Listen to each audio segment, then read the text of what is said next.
Bienvenidos, después de una destacada trayectoria en el sistema financiero y además reconocido como analista, como comentarista de prensa, el doctor Andrés Pardo fue designado viceministro general en el Ministerio de Hacienda. Y por supuesto, en estos tiempos en los que los asuntos fiscales, los asuntos tributarios están en el corazón de la agenda nacional, su presencia y su voz es muy importante, porque además cumple con una función que es crucial en la búsqueda de los acuerdos con el Congreso de la República para estos propósitos. Doctor Andrés, bienvenido. Juan, muchas gracias por la invitación. La última vez que habíamos conversado, usted escribía unas columnas muy importantes, hacía análisis para el sector privado y ahora está encaramado en un potro bravo. Sí. ¿Qué tal esa llegada al servicio público? Muy bueno, muy interesante, la verdad. O sea, sentirse ya del otro lado y poder aportar lo que uno aprendió durante mucho tiempo para beneficiar al país en donde sea posible es gratificante, pero sí es un tema, es complejo, es muy complejo, pero muy interesante.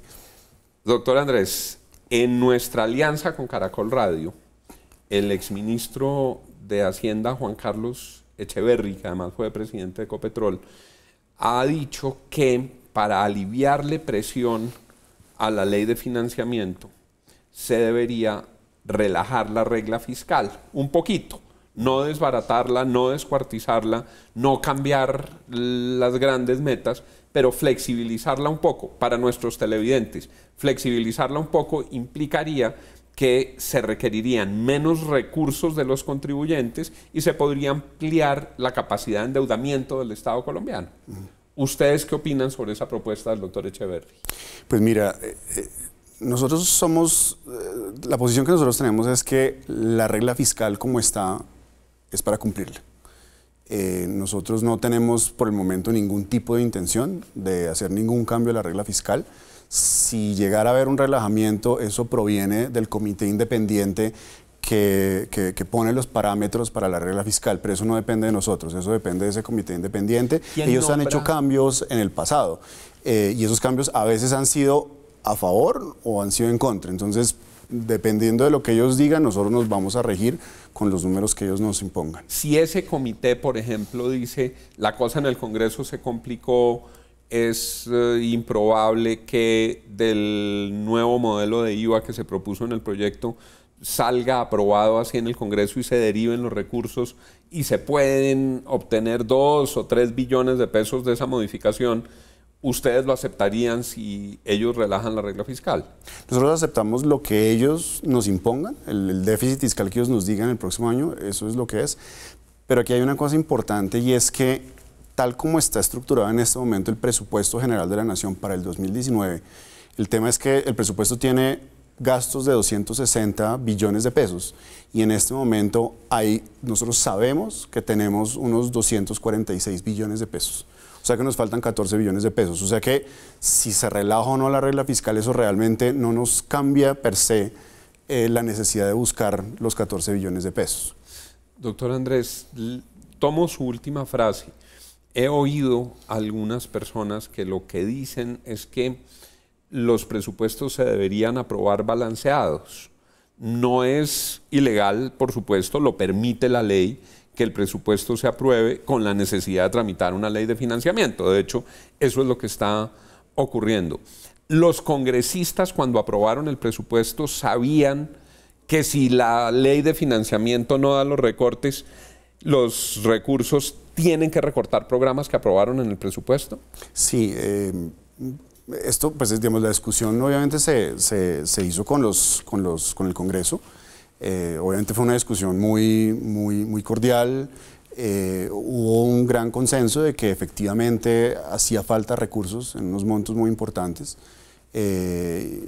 Y llegamos a un punto en donde, pues primero aquí es importante entender que también por los temas presupuestales hay unas fechas puntuales en las que el presupuesto se tiene que aprobar. El presupuesto se tenía que aprobar no más tarde del 20 de octubre. Claro, o sea, lo manda la ley orgánica del presupuesto. Exacto. Entonces ahí no había más plazo. Y también hay que entender que este gobierno recibió una herencia. Claro, eso era la otra cosa que iba a decir, porque es muy distinto cuando, digamos, dentro de un año, dentro de 2 años, cuando el gobierno está en la mitad de su periodo, pues el gobierno es el que presenta el presupuesto y en últimas el que lo termina aprobando es con el Congreso, con el mismo gobierno que está en ese momento. En este caso pues se da la coyuntura de que justo el primer proyecto lo presenta la administración anterior y después entonces viene el nuevo gobierno y entonces ahí es donde nosotros comenzamos a mirar qué fue lo que recibimos, qué tenemos y cómo miramos para hacer un arreglo en los números que efectivamente estaban mostrando una caída muy fuerte, especialmente en el rubro de inversión. Doctor Andrés, he oído también en estos días gente diciendo si se pueden obtener 3 o 4 billones mediante algo de la ley de la regla fiscal, flexibilizándola, y se aumentan los ahorros con el plan de austeridad, el requerimiento de IVA podría ser menor. ¿Qué tan cierto es eso? O sea, ¿cuál es el margen del Estado hoy para recortar gasto y para hacer más fuerte un plan de austeridad? Pues a ver, lo de la regla fiscal, pues ya lo hablamos ahorita. Lo del tema de recorte de gasto, a ver, aquí hay una cosa que hay que entender y es que el presupuesto, o mejor dicho, la estructura de gastos que tiene Colombia actualmente es muy poco flexible. Los gastos de funcionamiento no se pueden recortar fácilmente de un año a otro. Eso implicaría, pues, digamos, eso es un proceso que sí se puede lograr, pero toma mucho tiempo.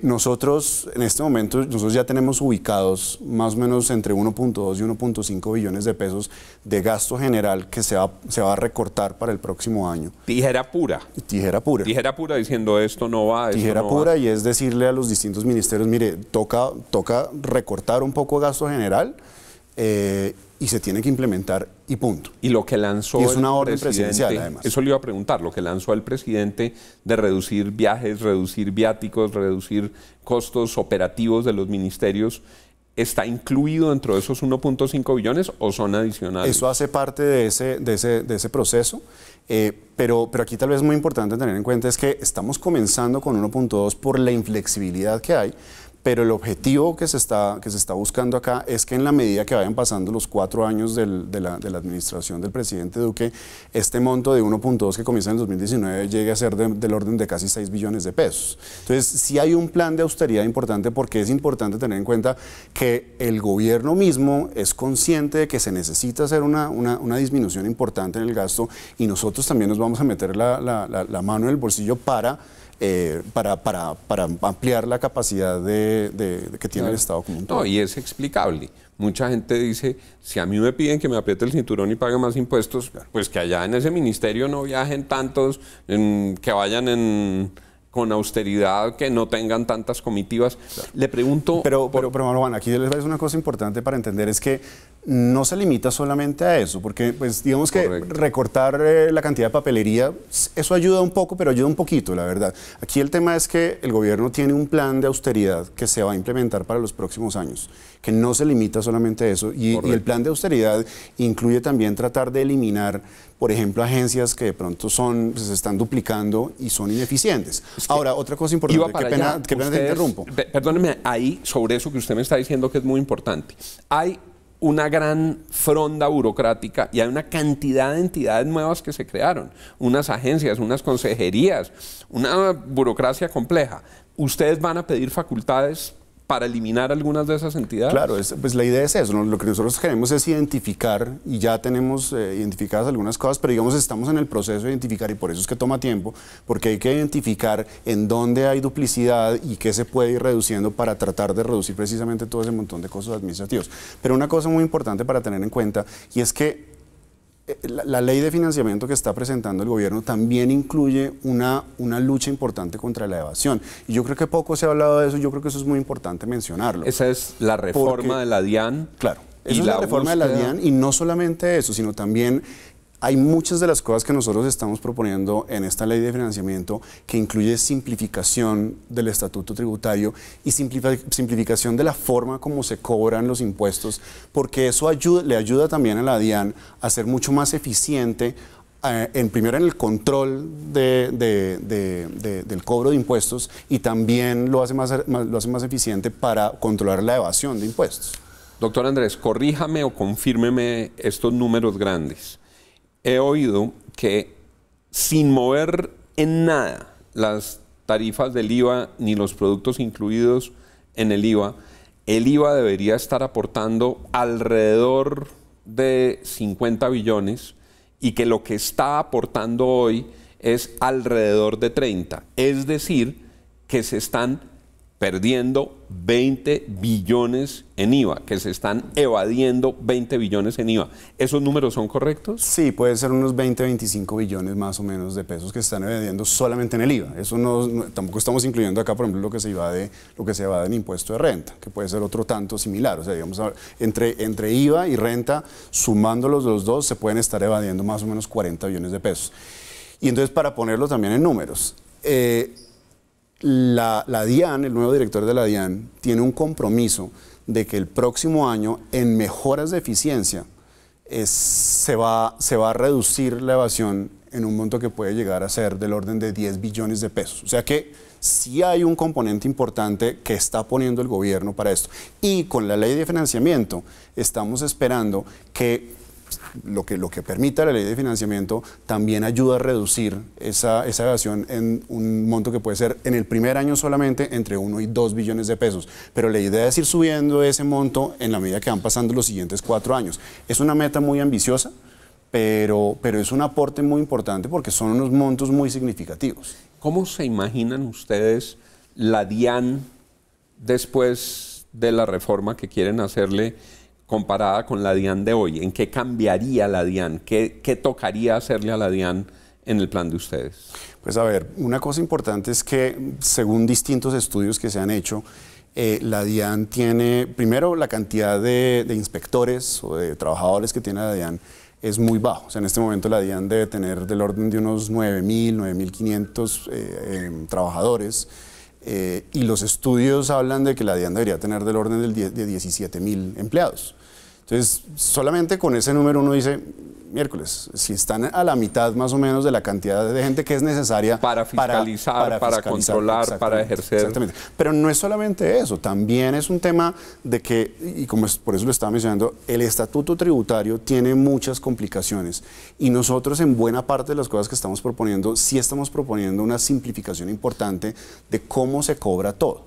Y eso les permite, le da mucho más dientes a la DIAN para que controle y para que fiscalice y para que revise bien y que no se genere el incentivo para que la gente evada o eluda impuestos. Doctor Andrés, me dicen que hubo un logro muy importante haciendo una reprogramación de la deuda externa, que venía un 2019 brutal en obligaciones de pago de deuda externa y que lograron reprogramarlo y que lograron hacer una colocación muy exitosa de bonos en el exterior. ¿Cómo fue esa operación?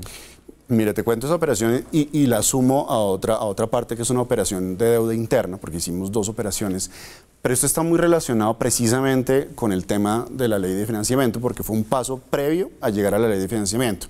Un poco para ponerlo en resumen, una de las cosas que pasaba con el presupuesto que inicialmente se presentó por 260 billones de pesos es que el servicio de la deuda, que es pagos de intereses y de capital que había que hacer en el 2019, era mucho más alto que el del 2018. Mucho más alto, estoy hablando que el próximo año tocaba pagar en total unos 66 billones de pesos, mientras que en el 2018 estábamos hablando de un monto de 40 y algo billones de pesos. Entonces, claro, como tocaba pagar mucha más deuda, eso implicaba que el dinero que se iba a ir para funcionamiento y para inversión, pues se tenía que reducir, y como el funcionamiento es tan poco flexible, pues el que tenía que pagar el plato roto era inversión. Entonces, lo que tocaba era bajar la cantidad de pagos que se iba a hacer el próximo año. Entonces, lo que hicimos fue 2 partes. Una, hicimos una emisión de deuda externa por 2.000 millones de dólares, y al mismo tiempo recompramos unos 1.000 millones de dólares que se vencían en marzo del próximo año. Entonces, al recomprar esos 1.000 millones de dólares y al emitir 2.000, lo que hicimos fue extender hacia el futuro los 1.000 millones. 1.000 millones son más o menos 3 billones de pesos. Ahora, también hicimos un canje de deuda interna, unos que se llaman los TES, los bonos colombianos que se negocian en Colombia. Se vencían de aquí hasta finales del 2019 cogimos más o menos unos 12 billones de pesos y los canjeamos por unos títulos que vencieran en el futuro. Entonces, entre lo que hicimos en el externo y el que hicimos en el local, llegamos a un poquito menos de 15 billones de pesos, que son los más o menos 14 billones de pesos de lo que ahora necesitamos buscar con la ley de financiamiento. Ha volado el tiempo. Es Andrés Pardo, el viceministro general del Ministerio de Hacienda. Le hemos dedicado muchos programas a hablar del IVA a la canasta familiar, y creemos que han recibido opiniones de distintos sectores. Era muy importante hoy escuchar estos otros elementos fundamentales alrededor de la ley de financiamiento. El tema externo, el tema de la reprogramación, cómo las medidas pueden llevar a flexibilizar la regla fiscal, cómo se está dando este debate ante una coyuntura tan compleja que enfrenta el país, con un presupuesto que se presentó en puro rojo. Doctor Pardo, muchas gracias. Muchas gracias, Juan. Gracias por haber estado aquí. Ustedes, gracias por estar con nosotros. Sigan con Red Más Noticias.